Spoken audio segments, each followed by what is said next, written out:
Hubby, Lulu, and I are on Hanlon's Point. We haven't been to the Toronto Islands in ages. There are 3 ferries that come to the Toronto Islands, one to Centre Island, which is the most popular one. There's also one that goes to Wards Island, which is more of a residential area, but there's a really nice beach there. And the one that Hubby and I took was to Hanlon's Point, and we're just walking over to Centre Island now.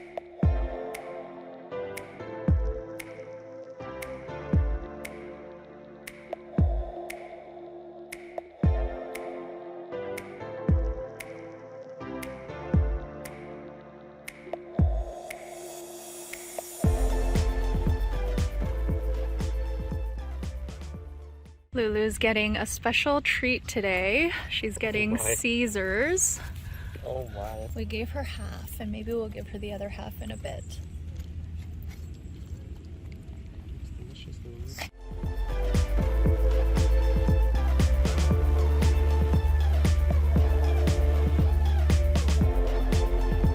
Perfect day to come to Centre Island. We're gonna head back now. Want to keep it short and sweet. It is getting busier even though it's Monday.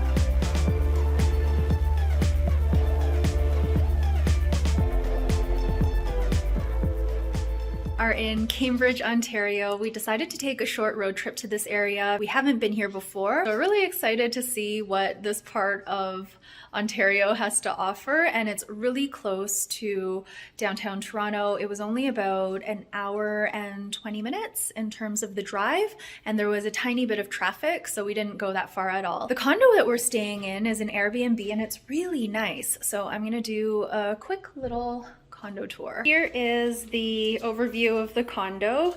We've got the bathroom on this side here. Miss Lulu is here with us. And then we've got a closet to the side where we just hung up some of our clothing. The kitchen is to our right. We've got a little dining area here.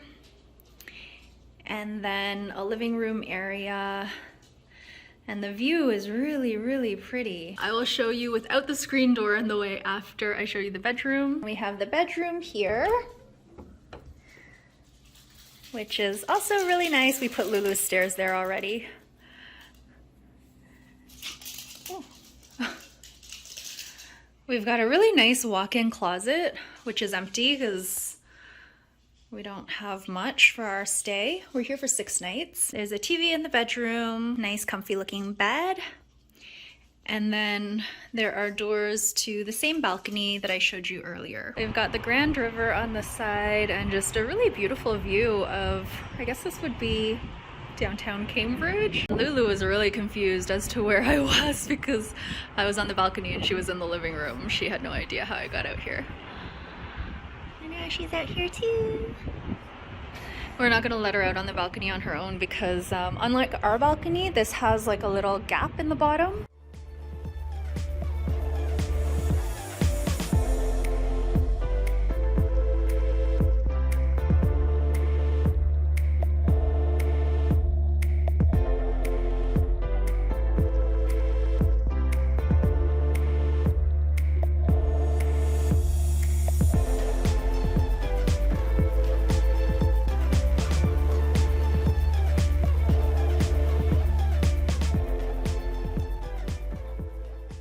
Hubby and I had snacks in the car, so we're not that hungry. We're gonna get some sushi for dinner. This is Tomita. It's a takeout place, and we're gonna bring it back to the Airbnb so we can have dinner with Lulu. Hubby got the mango bubble tea, and I got the lemon tea. Very refreshing, delicious. I'm so thirsty.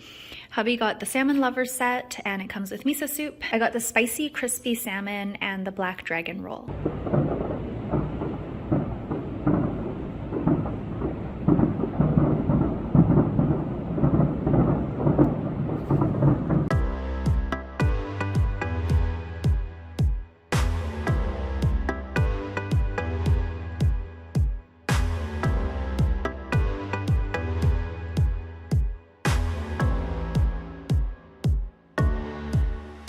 Our time in Cambridge so far has been really lovely.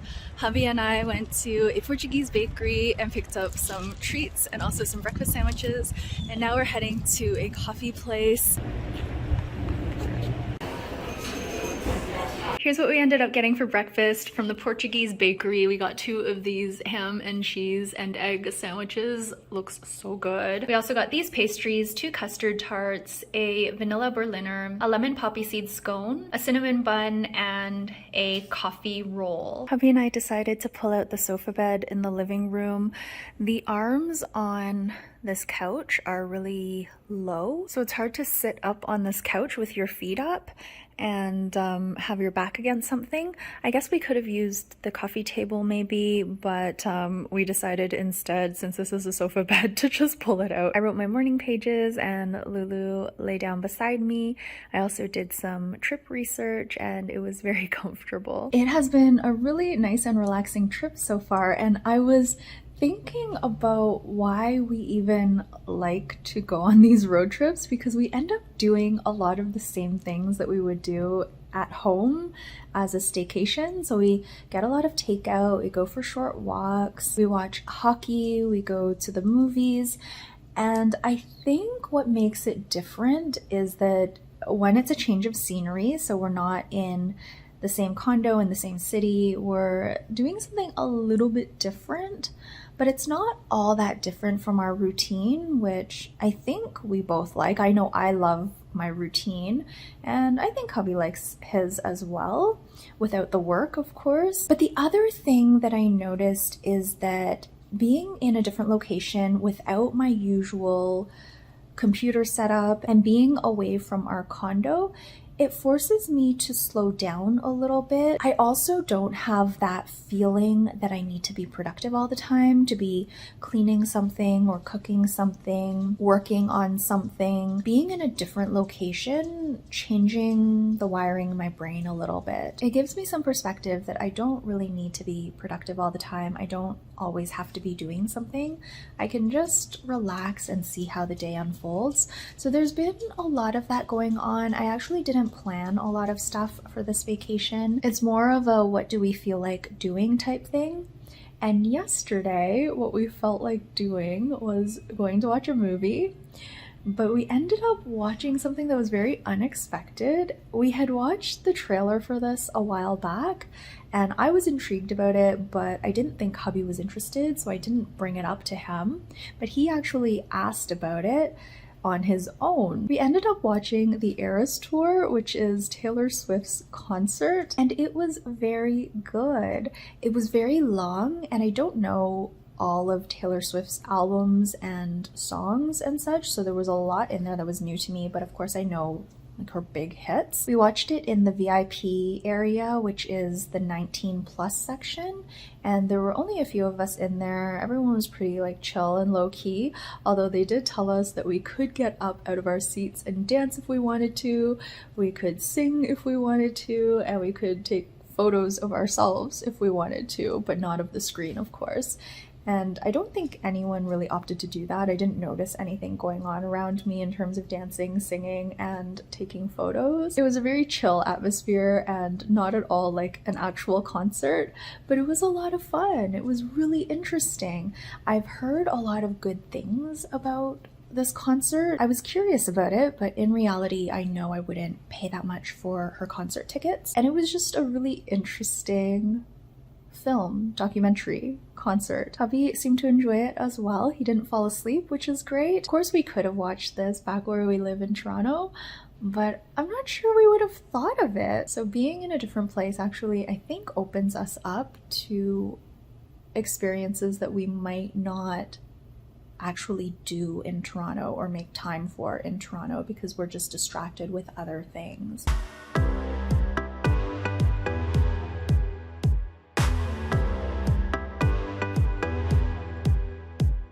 Just finished our massage and some time in the whirlpool, sauna, and steam room. So relaxed, feeling very warm. Hubby and I are checking out the common area of the condo that we're staying at. It's quite lovely. Nice barbecue area. We found the gym, and it's around the same size as the one in our condo, but they also have this yoga room, which I really like.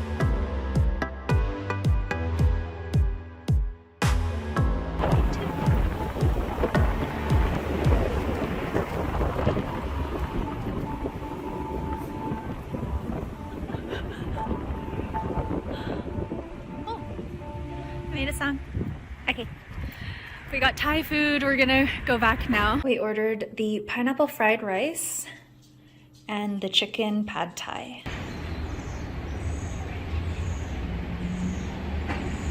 We got cupcakes from the cutest little cupcake shop called Tiny Cakes. They were so nice in there as well. We chose 6 different flavors: the OMG, the chocolate peanut butter, salted caramel, a buttered almond, lemon, and a coconut cream. And as well, we went back to Monigram coffee roasters to get some coffee. I got the lavender latte and hubby got an Americano. Oh, they're so cute. It's so light.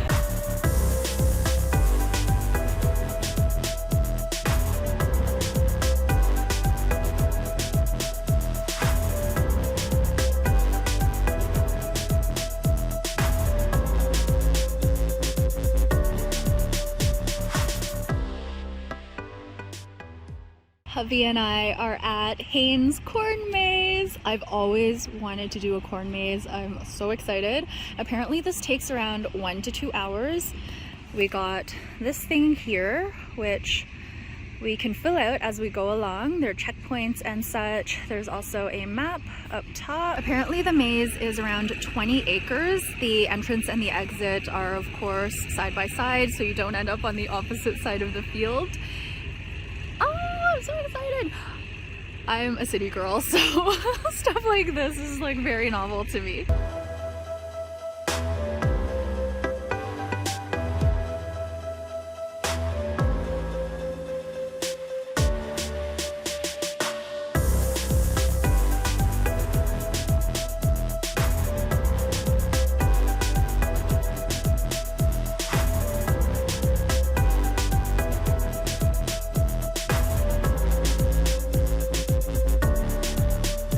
We just started and I think we're lost already. There are checkpoints along the way though, so we're keeping an eye out for those. But the checkpoints aren't in order, and there are 11 shown checkpoints and 6 hidden checkpoints. We are more than halfway through the corn maze. We've found a bunch of checkpoints, more than half, but only 3 of the hidden ones.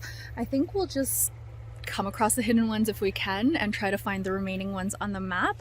The map actually does work. It's really only the main route or the main paths that are shown, and there are a few offshoots and shortcuts and such that aren't on the map. So it is a little bit confusing, but once you get situated, you can roughly follow the map, which is awesome. We found this little platform as we were exploring, and you can kind of see the entire cornfield, although you can't see all of the roots and such because we're not high enough. But there is a shortcut that's in the middle of the cornfield that will bring you all the way back to the entrance if you get lost and you don't want to finish. So we are gonna go back into the maze and try to look for a few other checkpoints. We are just about to exit, and we were in the maze for 1 hour and 23 minutes. We found most of the checkpoints. There are 2 hidden ones that we did not find, but we found all of the ones that are on the map, as well as 4 out of the 6 hidden checkpoints.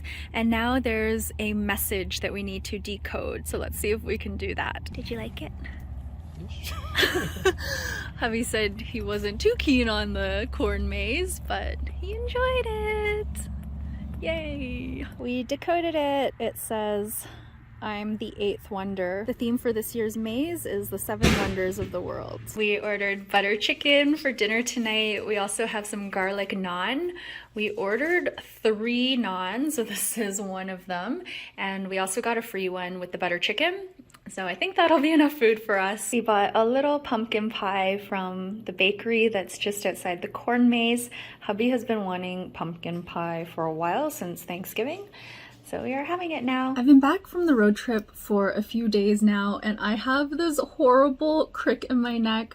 I got it on Monday, but it is so much more painful than any other one I've had, and when I lie down, I can't lift my head. So if you see me moving really awkwardly as I turn to look at the computer, that is the reason why. There are a few clips in the latter half of our road trip that I wanted to talk through, because while I still was recording clips, I didn't do any sort of commentaries. The first thing I wanted to mention is that Cambridge isn't really a touristy town at all. So the people there, the shop owners and such, they really vary in terms of their warmth towards you. But I didn't mind it because coming from Toronto, that is the way it is. Some shopkeepers are really happy to see you, very friendly and chatty, and others don't really care that you're there, and they are almost borderline rude, and that is fine with me. So that is the type of town that Cambridge was to us when we were there for 6 nights, and it was fine. But there are a lot of beautiful pockets of Cambridge that we really enjoyed exploring, and overall we loved our time there. So one of the things that we found was that they have little art galleries in what they call the Idea Exchange, which is, as I understand it, a collection of libraries as well as art exhibits. So these are all free. There are a lot of free galleries and museums in the Kitchener, Waterloo, and Brant area, which is the area that we were in. We went to one called Outerwear. This is an exhibit by Meera Sethi, and it was awesome. It was a very small exhibit, just one room, but again, it was free, and we just kind of happened upon it as I was doing some research for the area. It's essentially an exhibit of 12 winter coats, and they're all in this like circular formation with the lining showing. And what the artist did was she altered the coats and also adorned the inside, the lining of the coats, with these beautiful, beautiful pieces of art, collage, objects. You could also walk around the periphery of these 12 coats that are arranged in a circle, and you could see how she altered the outside as well, which was super, super fascinating. Outside the exhibit, they had these collage packs that were free to take home. So hubby and I both selected one. A few pieces of patterned paper, maybe wallpaper, that you can turn into a collage. So I'm going to use this in my sticker collage for the month. I'm still doing sticker collages, 1 per month. Here's the sticker collage I did last month, and I basically use whatever stickers I have on hand, but some stickers are new. So for example, I did go to Big Trouble Pizza, so that sticker is new. I think these food stickers are also new. This is the plant that I picked up for my book launch. It's not a sticker, it's the tag, but I just like stuck it on. And my friend gave me the sticker when I went to her place. I got this sticker from Hello Writer, etc., etc. So some stickers are new and I just kind of gather them and include them for the month. And then the other stickers are stuff that I've had for many, many years. Like this is a book plate that I've had for ages and ages and ages. So my sticker collages are turning into more like mixed media, I guess, where I add in little pieces of ephemera like this, and I also do a bit of writing. So for example, I joined a book club, so I just added that here. I'm excited to see how my sticker collages evolve over time, but with the main goal of using up the many, many, many stickers that I have. So I am going to be including some of these elements into my sticker collage for this month. I'm very excited to work on it. As we were walking around, we came across this alleyway and it had an open air exhibit of these beautiful collages. I think there were only 9 pieces, but they were all fantastic, and hubby and I spent quite a bit of time looking at the pieces of art, and it was just in a very nice location, very quiet and very quaint, shaded from the sun, and it was just like a pleasure to stumble upon that. In the afternoon, we headed to Waterloo. Our first stop was one of their free galleries, and it was the Canadian Clay and Glass Gallery, a very small exhibit. I think there was an upstairs too, but we couldn't really figure out how to get up there, and we were ready to go for a short walk outside anyway, so we decided just to head out after looking at the exhibit on the main floor. Then after that, we went to a hand-pulled noodle shop, which was delicious. It came highly recommended on the Waterloo subreddits. This noodle shop is a chain, and we actually have one in Toronto in North York. So hubby and I might take a trip there one day because it was just really delicious. After the noodle place, we went to Pinup Arcade, which was so much fun. I wish I had more footage to share with you, but we were just so busy playing the games. We got there right when it opened at 4 p.m. and it was empty. We were the only ones there, so we got to play all of the games that we wanted to. We didn't have to wait or anything like that. I think people started showing up at around 5:15-ish. So it started to get a little bit busier, but we still didn't have to wait for any games or anything like that. So hubby and I played racing games, we played pinball, we played retro arcade games. I love Galaga. I also played Q*bert, which is something I used to play in grade 4. They also had basketball and skee ball. They had Dance Dance Revolution, which was a lot of fun. I really love DDR, but I haven't played it much and I'm like really bad at it as well. So hubby and I started with like the basic levels, so we're like barely moving, but we still got like C's and D's in terms of our grade because we're that bad at it. But I would have wanted to play that for a little bit longer. It was only $8 a person for all you can play, and you can pretty much stay all night, so that was fantastic. I wish we could have stayed longer, but we had to get back to Lulu, so I think we only ended up staying there for about an hour and a half to 2 hours, and then we headed back to Cambridge where Lulu was waiting for us at the Airbnb. Our last full day in the area started out with a morning in Paris, Ontario. So this is a little town that's very close to Cambridge. Their shops are really cute. I don't have any footage of the shops, but there are a lot of thrift shops and vintage stores, a lot of shops that just have like cute little things in them to look at. Didn't buy anything, but we did go to the chocolate shop to buy some sweets. There were 2 food bits I wanted to try in Paris. One was the grilled cheese effect. It's basically a food stall that's in the Paris Wincey Mills Co. This is a little shopping complex, but it's laid out more like the St. Lawrence Market, where there are different stalls where you can buy your coffee, sausages, knickknacks. It was small, but it was really fun to check out. So hubby and I had a grilled cheese sandwich there. We got the Cubano. We ended up sharing a sandwich because there was another lunch spot that I wanted to go to called Secret Lunch. So we made our way there, and that place was fantastic. You go inside and it's this like very nostalgic, lots of retro comic books that are laid out that you can flip through. We ended up ordering a couple of noodle bowls. The chef there, he does a lot of dishes with Asian influences. So hubby ended up getting a ramen and tteokbokki bowl, and I ended up getting a bowl of dandan noodles, and everything was delicious. Very, very, very good. So that was our morning in Paris, and I think the rest of the day we just hung out in Cambridge, packed, and we essentially got ready to head home the next day. So that was our trip in a nutshell. It was so much fun, very relaxing. What was different about this trip, and I've started to do more trips this way, I planned very little for this trip. I only really booked one thing, which was the massage, and I had ideas for places I wanted to go, like Kitchener, Waterloo, and Paris and such, but there was really nothing that was set in stone in terms of appointments or reservations. So we ended up planning everything either the night before or the morning of.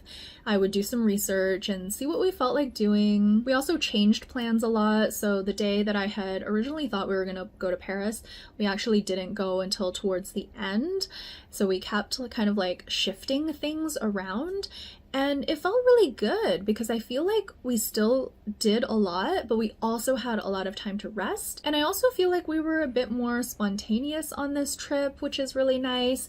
We didn't do anything we didn't really want to do, but we had to do because we had already booked. Where we did have to buy tickets for things, can't remember, like the Eras tour, I would just book it the day before if we still felt like going, or maybe I even booked the tickets the day of.